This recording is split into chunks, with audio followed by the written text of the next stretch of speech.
single day. Yeah. So are you going to be doing anything with Narnia, or No. are you a friend of Mr. Tumnus? No, we only just met this morning, but How are you getting on? he seems very friendly. Yes, we get on splendidly. So yes, of course, the theme this year, Garden to Ireland, is Narnia. Isn't that It right? is, yes. So are we going to see people's gardens inspired by Narnia? Indeed we will. It's so striking up here.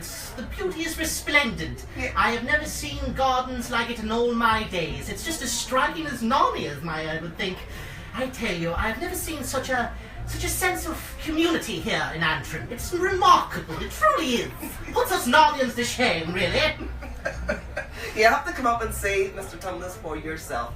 Will you be around all weekend long? Indeed, I will. I'll be here all weekend with my umbrella intact, keeping the sun off me, But I'll really be looking forward to seeing everyone who comes up to see me. And you have some friends from Narnia with you? Well, indeed I do. I have Mr. Beaver here, and there is talk of the evil White Witch Jadis coming tomorrow, so we'll have to look out for that. She brings an eternal winter with her, that woman. Yes, well, we will all look out for you, okay? I hope so. Yes. Joe, this is the weirdest conversation we've ever had, right or wrong? I don't want eternal winter. You can leave eternal winter at home.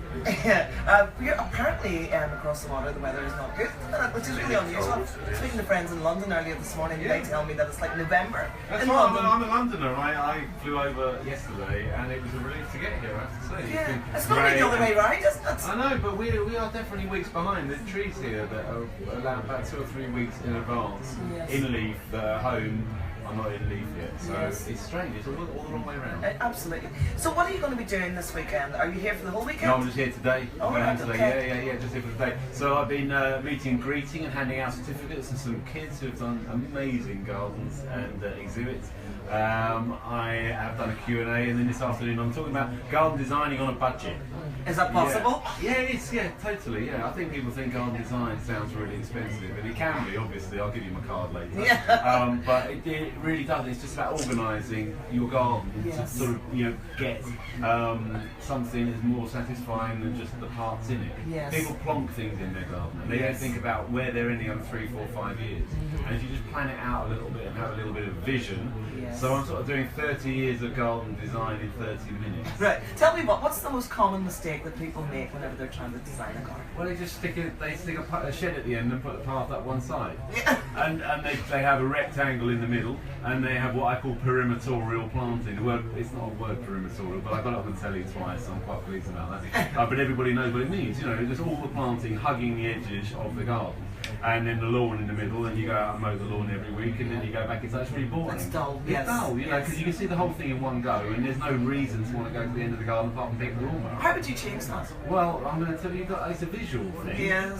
But you have to break up the middle of the space. So you have to try and create movement through it. So rather than putting the path up one side, maybe think about putting it diagonally across, or creating some flow.